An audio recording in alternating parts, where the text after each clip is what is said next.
listeners. Welcome to the Music Festivals podcast. This is the show that helps you get to know music festivals, festival venues, and campgrounds before you go. I'm your host, Neighbor Nate, and I'm glad you're in the neighborhood.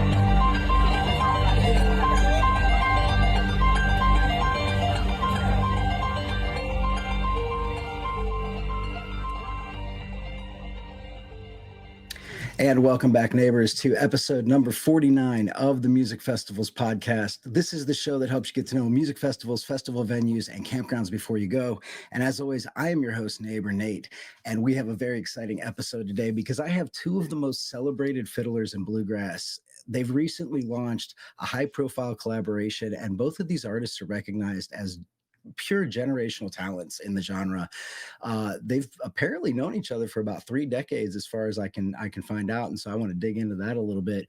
But their debut duo album, titled Carter and Cleveland, released in the spring of this year, so spring of 2025, and I'm delighted to have on the show today Jason Carter and Michael Cleveland. Welcome, fellas. Thanks for doing this. Thanks for having us. Yeah, thanks a million, man. Yeah, it's really exciting to talk to you guys. I've seen you both multiple different places in the past, so I'm delighted that you had time to do this, especially with as much as you guys are touring. How's the summer going for you? Before we get going on the general introductions, you guys are busy. How's it going? Man, everything's going great. We just had a show together actually this past week up in Glasgow, Kentucky, and I think it's just been pretty busy but for both of us, actually. So yeah, everything's going wonderful, man. That's cool. Great summer. So that's cool. Same for you, Michael. You're enjoying your time so far? Yeah, Jason and I are both seems like we're both doing 10 things at once usually. So Right. I'm doing shows with my band Flamekeeper, and then Jason's doing his own solo shows and going out with Leftover Salmon and other bands. And then every once in a while we get together and play some music, and that's fun also. That's amazing. That's cool. Well, this new collaboration with you guys, it came out in March of this year. It's a mix of bluegrass and fiddle standards and country and Americana, and you've got some great folks on it as well. Vince Gill, Jaylee Roberts, who I've recently seen with Sister Sadie. I love what they're doing. Sam Bush, Dell, Ryan McCoury. So let's start by giving folks a sense of where each of you kind of began. So Michael, you and I share the same birth year. We were both born in 1980, you in Henryville, Indiana. And I read that you were actually born 80% blind, or you were born blind and lost a lot of your hearing as a child. Tell me a little bit about that. You know, what happened that caused all that? I mean, I was born blind, and then my hearing, it was just like a I don't know, just I don't really think about it now, but Yeah. it was kind of one of those things where I had tubes in my ears and all kinds of ear infections and stuff when I was a little kid, and uh, just got progressively worse, to the point where I lost hearing in my left ear, and uh, got about 80% in my right ear. But uh, it's one of those things. It's weird. Like I've been to ear doctors that because I have two perforated eardrums, and I went to an ear doctor one time, and he said, "Man, it is wild that you hear more out of the out of this one ear because the hole in your eardrum is just that much bigger in that Wow. ear." So Wow. I don't know, That's but really it's kind of one of those things, like you adapt, and you like I don't even think about it now unless somebody's trying to talk to me on my left side. yeah. But Yeah. That's amazing. I also read too that you started, and this is very much like Stacy, who's the festival organizer at Watermelon Picker, but you started on Suzuki method with violin, and I've noticed a lot of bluegrass folks I've talked to do have roots in Suzuki. What do you think the connection is there between bluegrass and Suzuki method of studying music? well, I could say for me, and I didn't know she was a violin player. That's Yeah, she's cool. fiddle player. Yeah. All right. Yeah. Uh, so for me, the thing that really helped kind of tie the two together was just uh, I learned Suzuki method by ear. And when I started school at the Kentucky School for the Blind in Louisville, Kentucky, uh, they taught string instruments and band instruments, and everything was by ear. So I don't know if that's generally the case. I mean, I know sometimes people read sheet music and learn that way for Suzuki also, but it is a lot of a playing by ear kind of thing to me, which really helped me when I started learning bluegrass, and it just taught me how to listen and pick up on things that I probably would have had a harder time with. Yeah, yeah. Well, apparently it worked, because and I just need to read down some of the list of accomplishments for you. So, obviously played at the Grand Ole Opry, and we'll talk a little bit about that later. I've been on a Prairie Home Companion, played in front of Congress as a teenager. Uh, just amazing, accomplishments, particularly, with coming into this with a disability that could be really impactful to a musician. Your ears are very important. Um, Talk a little bit about Flamekeeper. So this is your band, and it's been around since 2006. You guys have won IBMA Instrumental Group of the Year many times. What do you enjoy most about playing with Flamekeeper? You know, I gotta say that as far as playing traditional bluegrass, those guys can do it just about as good as anybody I've ever played with. And the band kind of came from a solo album that I did on Rounder Records that came out in 2002. And and the whole concept of that record was just kind of came out of a jam session I had. Okay. It was weird, like it was a fiddle album, mostly instrumentals, a few vocals, but I had this idea that I wanted to do an album, and then I ended up picking with some guys at a festival in London, Kentucky, that just redefined how tight music could be to me. And it was such a good uh I don't it was kind of one of those things that just happened. Like Audie Blaylock was playing guitar, Tom Adams was playing banjo. We were and Jason Moore was playing bass. And it was kind of one of these things where Audie and I were playing in Rhonda Vincent's band at the time.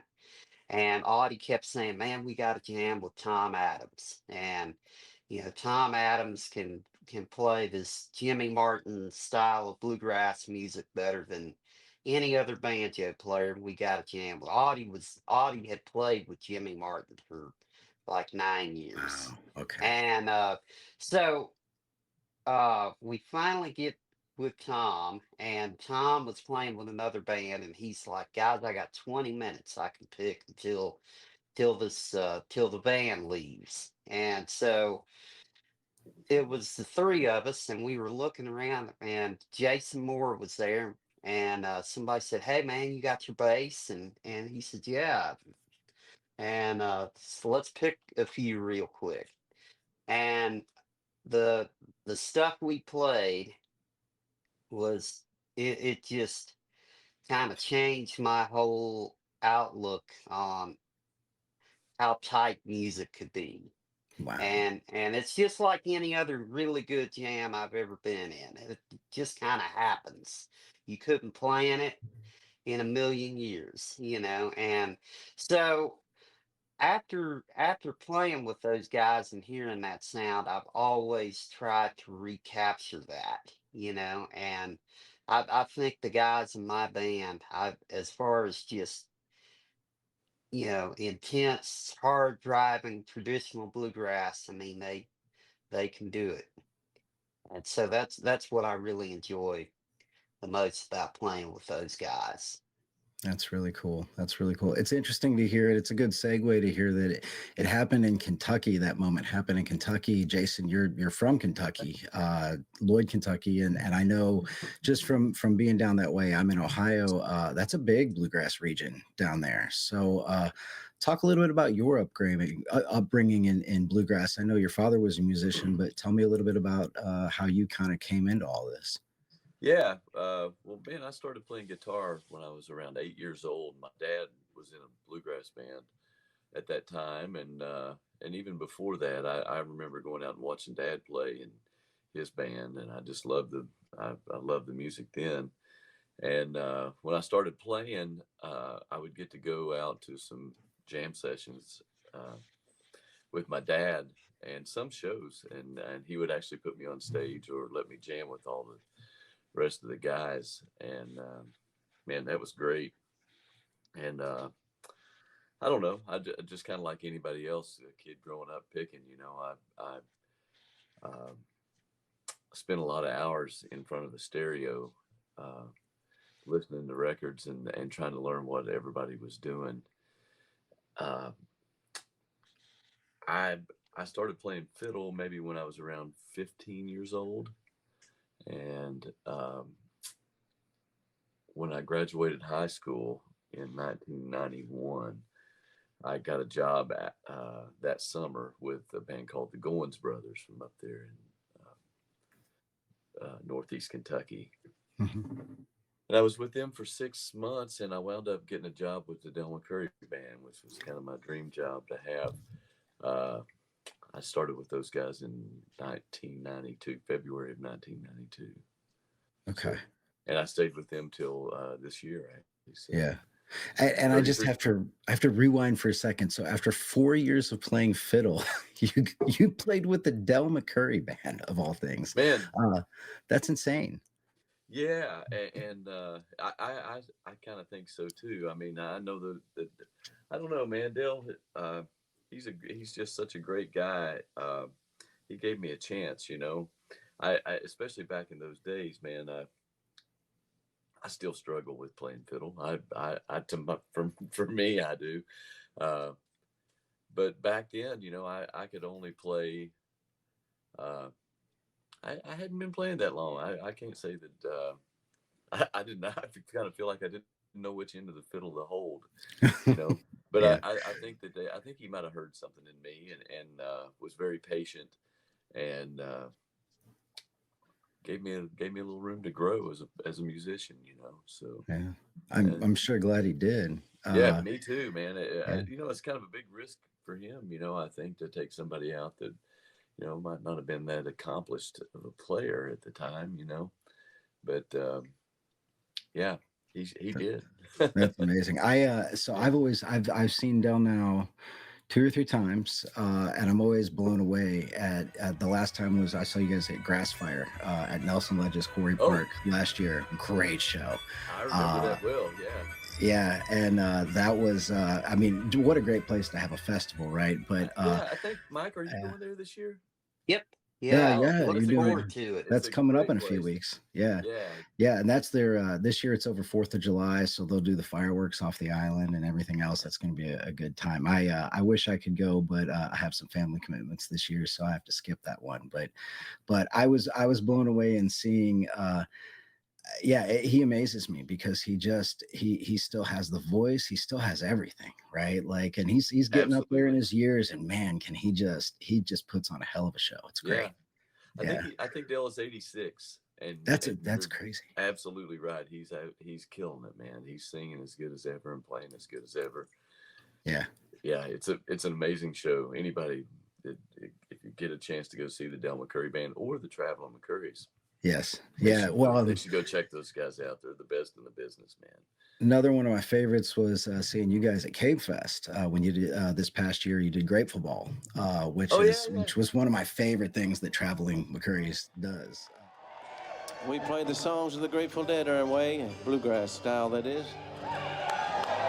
We hope you appreciate it. If you get a chance, up there in Owensboro, Kentucky, it's not too far away. They have the Bluegrass Hall of Fame.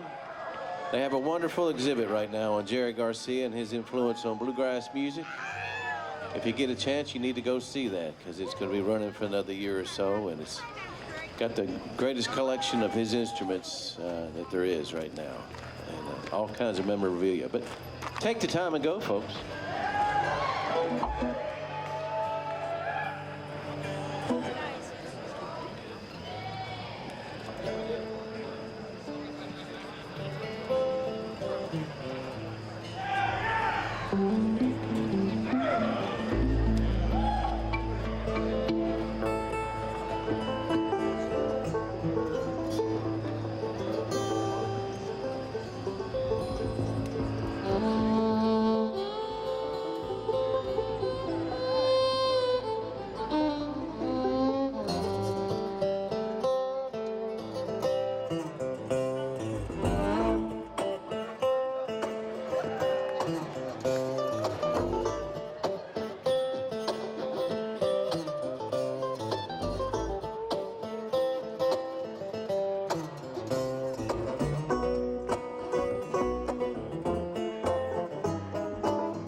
Looking for his shed toe, 21 brews with on Bordeaux.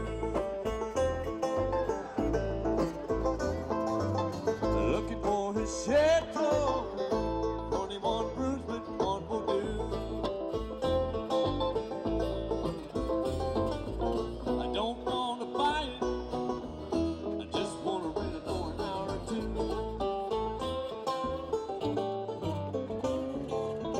I made a no mistake walking down the street today. So that was a lot of fun as well. But yeah, so a lot of IBMA awards, a couple Grammys. You guys have definitely had amazing careers, and it seems like you've known each other for a long time. So what drove the collaboration? Why come together and do a fiddle album? Well, we've talked about this for a long time. You know, we met. I don't know exactly when we met. Mike, we were both a lot younger, and Yeah. I'm a little older than Mike. You know, but man, it's been a long time ago. We've known I each think other. it was around 94, Was it really, man? Yeah, Wow. 90, Gosh, we were really young. 94. And I had, Jason talked about playing with the Goins brothers. I actually saw a Goins brothers show in, it's kind of a local show in Shepherdsville, Kentucky. And the mandolin player Jason was not with the band. He had left and just started with Dell. But the mandolin player in the Goins brothers, he knew I was a fiddle player and into Benny Martin and so he said, "Man, you need to hear this live album we did." And he gave me this cassette of this live album, and he said, "This is a guy named Jason Carter playing fiddle on this, and you need to check it out." And so that was the first time I heard Jason play. And then a couple of years after that, I was in a band called the Young Acoustic All Stars at that time, and it was kind of a spin-off of a group of kids that Pete Warnick had put together to play the IBMA awards show in Owensboro. It was kind of a slightly different configuration of that band. Well, Josh Williams, who was in that band, his dad put on a show in Benton, Kentucky, where they lived, and it was a thing on the square, and he had us open for the Del McCoury Band. Okay. And that was the first time I met Jason and heard him play and all that. But that was my introduction to Del McCoury, and I just became a fan of the band for life. And just talking about my band and that jam session and all that, the way that sounded. that was another moment hearing those guys. This is how good it could actually be. This is the level that music could actually be played, and it was one of those moments for me, you know. So I've always kind of been into that band, and Jason's fiddle playing, you know, as in spite of what he says about struggling with fiddle playing, you know. I mean, like I I I still find that, I don't know, that's crazy. But man, just uh you know, he was one of the guys that I wanted to play like when I was trying to learn how to play. Yeah. So that's kind of how we met. And and I guess we've kind of stayed in touch. I think we might have started running into each other at festivals a little more around 2010 or so. Like my band would play the same festivals that Dell or the Travelers play, and it kind of, you know, he would say, "Man, why don't you get up and play a few tunes with Dell or the Travelers?" Or you know, every once in a while he'd get up and play one with us, and I just remember getting up and playing some stuff with Dell, and we would never have any time to rehearse. We'd never know what we were going to do in advance. And I mean, I was definitely into their music. Yeah. So I was familiar because I've been listening to it a lot. But we would never have a chance to rehearse. And most of the time when you get two fiddle players together and you you know, you say play twin fiddles, that can be a disaster if you, Yeah. it's just because, you know, you never played together before, and everybody approaches it a little differently. And but it just worked. Like uh in spite of not being able to rehearse, we were able to play this stuff. And you know, it was kind of one of the easiest. Jason is one of the easiest people I've ever tried to play twin fiddles with. And I think that just because we approach it the same way and we've listened to the same people, and you know, I think I've listened to his playing quite a bit. And so yeah, it just worked. Yeah, that's cool. That's very cool. Well, and I got to see you guys performance at the Grand Ole Opry, and that was Oh a few yeah. few months back, and I believe that was the launch of the new album or whatever that was. How Yeah. important is the Grand Ole Opry? Right, like to Americana music, bluegrass. From Oh just from man. your perspective, what makes that place so special? Well, I think just the history of it, you know. I mean, you know, all of our country and bluegrass heroes. I mean, that's the stage that they played on. And uh I mean, it's one of the highest honors to me. Anytime I'm asked to play the Grand Ole Opry, it's like playing Carnegie Hall or something. Yeah, It's and it uh I still think it is. It's one of the biggest country music shows in the world, and so to, and of course everybody wants to play it. I yeah, mean, they Yeah. they have no shortage of people who would love to come play the Grand Ole Opry every night, and so to be included on something like that, and it's a dream come true to me. I mean, I would literally listen to, and I mean, you hear people say this all the time, but I would listen to WSM when you can only get it on AM radio. And I was in Henryville, Indiana, 3 hours away from Nashville, and you turn on the radio and you get a a staticky signal that would come and go, and Yeah. you know, like on a real clear night, man, it would come in great. And uh but I mean, when I was a little kid, I would, you know, I would play like I would like pretend I was on the Grand Ole Opry. Oh wow. And that's kind of one of those things that I always dreamed of doing. And That's it's an cool. honor every time I get the opportunity to. And especially with this album. Yeah, that's really cool. Yeah, I've had the chance to just from doing this podcast run into other musicians who are approaching their first time of getting to play at the Opry. Daniel Oh Donato is yeah. one of them. Donato's Oh, Cosmic cool. Country is going to play there, and he's a Yeah. great guitar player. But he's been talking about that for 3 months. It's like the biggest thing that's happened to those guys in a while, and they're so excited about it. So Uh, I'll tell you this real quick. Great disc jockey and announcer that was on the Opry for many years, Eddie Stubbs.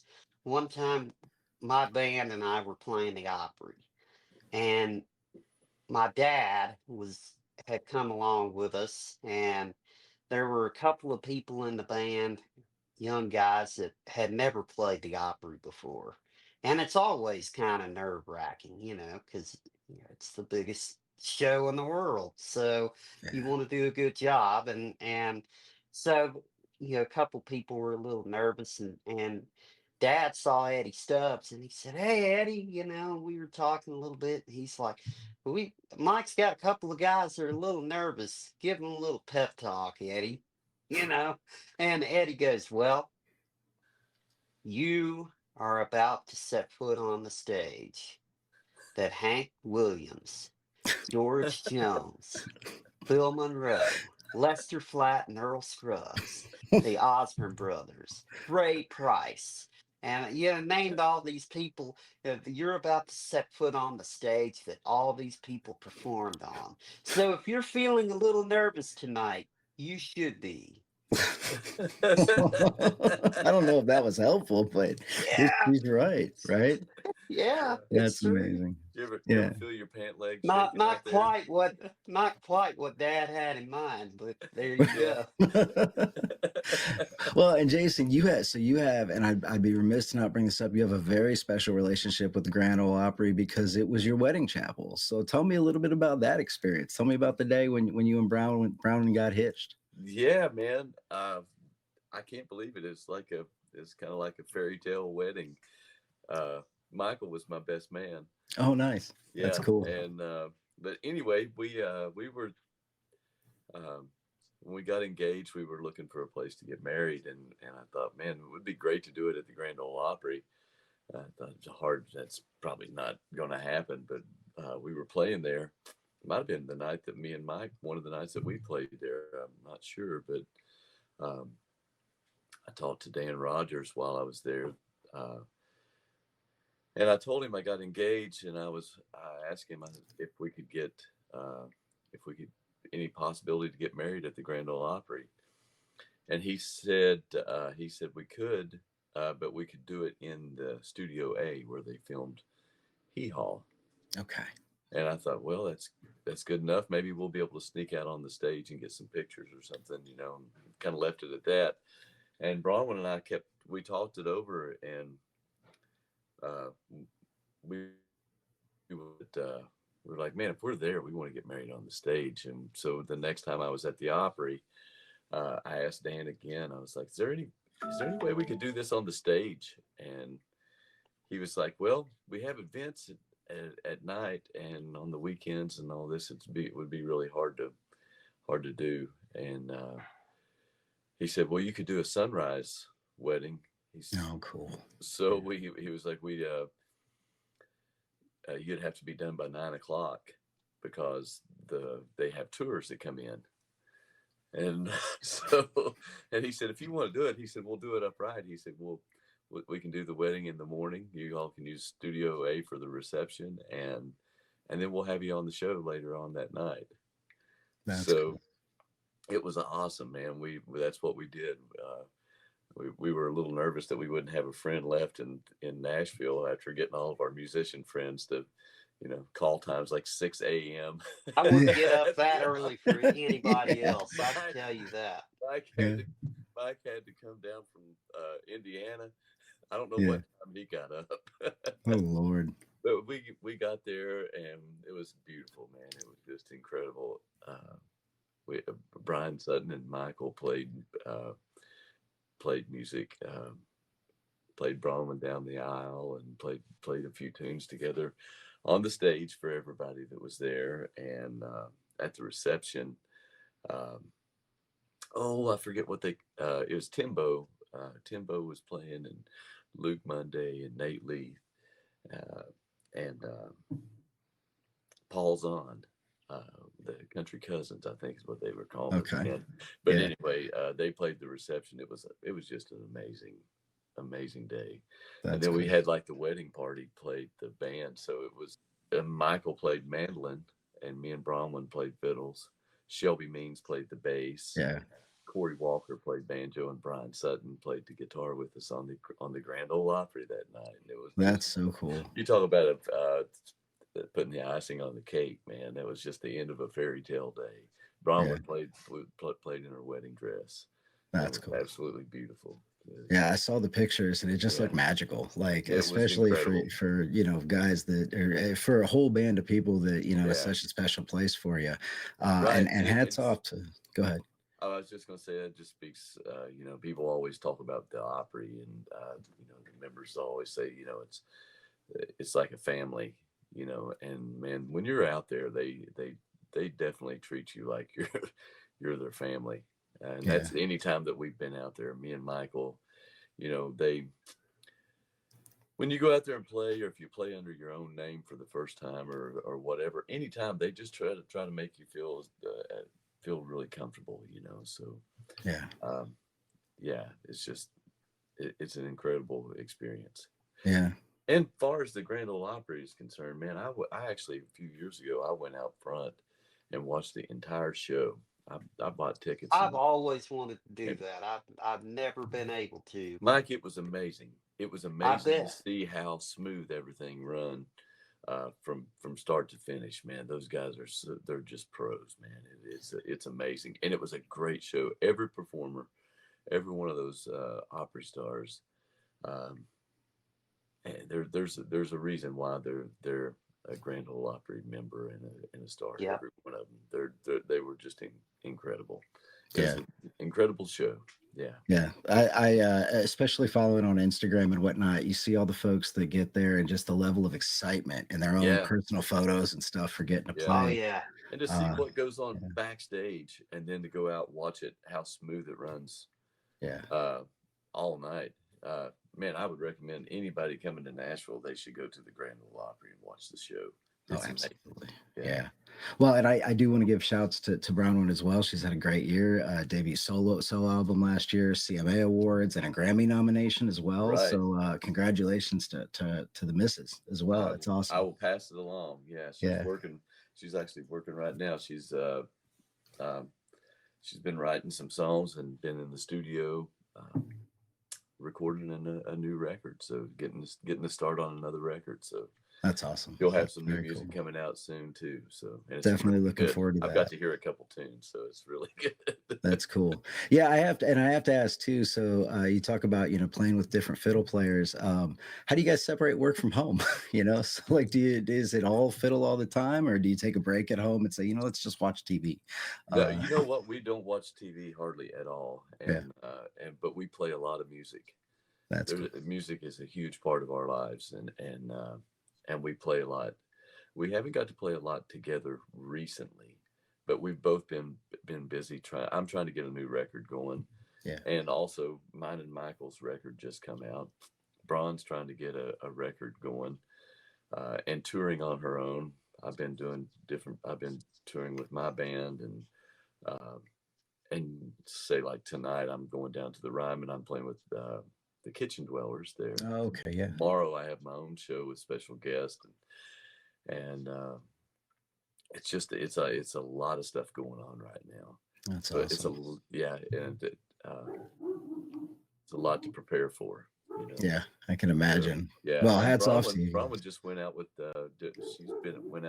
Trey Hensley this week. So, and always got have something going on. It's like Michael said, we all have 10 different things going on that we're trying to keep up with right now. Yeah, so that's cool. Good thing. Trey's been on the show in the past. He's a really nice guy. He's Sure about enough. as genuine as they come. Like, just a great guy. Yeah. You guys, so like you speaking of being busy, you have a lot of the dates are stacked towards the end of the year for Carter and Cleveland. So I see, I'll just read down. So June, you just had a date recently. We're doing the Grove in Glasgow, Kentucky this month, and then August is Crooked River Gathering in Maine. And then a whole list of shows in September all the way through October that include the Watermelon Pickers Festival in Berryville, Virginia. Right. So talk a little bit about that festival. I think, Michael, we were talking before the show. You said you've been there once. Jason, have you played Watermelon before? I played that. I played there one time with Dale. Yeah. I think it was Dale. I don't know. I don't think it was the Travel McCoury's. I could be wrong about that, but I've been there one time. Yeah, that's awesome. Well, what are you most excited about for that particular festival? Man, honestly, I'm just excited to play with Michael again. Yeah. We just played up there in Glasgow, Kentucky, and we hadn't played a show together since February. And man, it's just so much fun to get to play these shows. It's just exciting, and for me, it's just incredible. It's for me, being a fiddle player and a fan of fiddle music, to get to stand up there and stand beside Michael and hear him play is it's a really special thing. It's really incredible. I've been a pretty fortunate guy, I mean, got to stand beside Del McCoury for 33 years, and man, to get that's just incredible. I mean, to get to stand beside somebody like that plays, and to hear the sound that comes out of their instrument is incredible. And Michael is like that. There's nobody in the world that, when they pick up a fiddle and they pull the bow, man, there's nobody that sounds like that. It's incredible. And then to stand up there and sing and hear this beautiful fiddle playing coming out at you, it's amazing, so I'm excited for that. We got a great band that's going to be playing with us, and man, it's just going to be exciting music. It definitely will be for me anyway. So it's the band is incredible, and I'm excited. I'm ready to be there now. Yeah, let's do it. Yeah. Well, that's amazing. Again, this is going to be the Watermelon Pickers Festival that's happening September 4th through September 6th, and that's in Berryville, Virginia, and it's at the fairgrounds, so easy to get around, flat. Word on the street is there's a food truck there that sells burritos that are absolutely burritos that you have to try, according to Stacy Sinclair. So definitely give those guys a check out. But I, for one, I'm really excited to see you guys play. I'm excited to see who else plays with you. And congratulations on the collaboration. I think it's one of the most exciting collaborations in bluegrass to come out in the last decade. So thank you so very much for doing that. It's a really great album. Again, Michael Cleveland, Jason Carter, really appreciate you guys being on the show today. And good luck on the tour, and we'll see you guys in Berryville. Thanks a million. Looking forward to it. Yeah. All right. Cheers. Take care. And that is all we have for this week, neighbors. I am super excited that I got to talk with Jason and Mike, good neighbors, and their new album and tour is just going to be great. Interestingly enough, I listen to all these guys, I watch them on YouTube, but when I do the show research for these shows, it actually forces me to go deeper. And I always come away with a greater appreciation for just how talented these folks are. Jason has, we didn't talk a lot about this, but outside of being a killer fiddle player, he has one of the best bluegrass voices in the business today. And Michael, if you watch him play, it's absolutely jaw-dropping, just how fast and accurate he can play. I've never actually seen anybody play fiddle like that. So when Jason kind of gives him a lot of praise, coming from somebody who's as skilled as Jason, I see why. Michael is really out of this world. Look him up on YouTube and watch these guys play. You're not going to be disappointed. I'm actually heading to Grassfire later today And hopefully we'll have a chance to stay long enough to see Michael and the Flamekeepers do the glow in the dark set under the pavilion at night. And that's on the beach stage. So that's going to be a lot of fun as well. If you are a fan of the show, you know that we work with festival promoters to offer you chances to win some great ticket packages to all kinds of different music festivals. And to get your chance to enter to win those drawings and win free tickets, head over to the website at musicfestivalspodcast.com and look for the tab at the top that says Win Festival Tickets. We actually still have a drawing going on for the 21st Annual Watermelon Pickers Festival. Again, that's happening September 4th through the 6th at the Clark County Fairgrounds in Berryville, Virginia. And that's where you're going to have a chance to see Mike and Jason do their Twin Fiddles things. So don't miss that. That drawing ends in just a few days, Sunday, July 6th at midnight. And the winner is going to be announced on the show next Friday. After that, you can still get tickets for the festival at watermelonpickersfest.com. But this is a great one to take the family to. It's a stacked lineup, and it looks like it's going to be a lot of fun. Make sure to visit the website and subscribe to the Neighborhood Monthly newsletter. That's going to come out the first Friday of each month, and that's where you're going to get festival news and announcements, special features and performances that aren't necessarily shown on the podcast, as well as discount codes from our affiliates. And those include Outdoorsy.com, Inokim Electric Scooters, Melted Mind Designs, Cast Magic, CapCut, Opus Clip, Hoem, and Custom Made Casino. I'm excited to announce as well that we also have a new supporting partner coming on, and that is the D-Law Coffee Company. So this is the brainchild of Drury Anderson from Mountain Grass Unit. I've gotten to know those guys over the course of this year. And if you follow MGU, you know that they are absolutely blowing up on their summer tour. They just had a big breakout performance at the Telluride Bluegrass Festival. That was their first time playing there, and I know it was a dream come true for a lot of them. Go back to Nugs and watch that show. It was off the hook. But their tour schedule is absolutely jam-packed, and so there's a good chance you're going to get to see them this summer. They're going to end the tour with their second to last show is at the second annual Sunshine Hootenanny Festival down in Florida. That's at the Florida Sam Music Ranch, and they're going to be there with Daniel Donato and many others. So if you get a chance to catch that late festival, check them out there. All that being said, how Drury actually has time to launch a second business is crazy to me, but this kid is super smart and figures it out.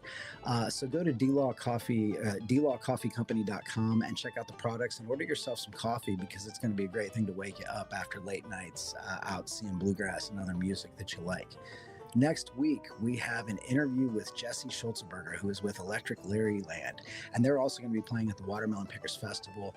That interview is coming out Friday the 11th. Jesse has played with Jesse's played thousands of shows, from jazz to progressive bluegrass. He's recorded over 30 albums, and he's toured all over Europe.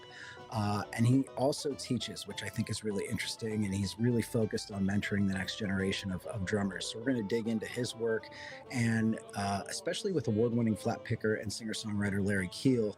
They have an upcoming studio album that we're going to talk about, and Jesse shares why Watermelon Pickers in Berryville feels like a big family reunion to him. So make sure to check out that show next week.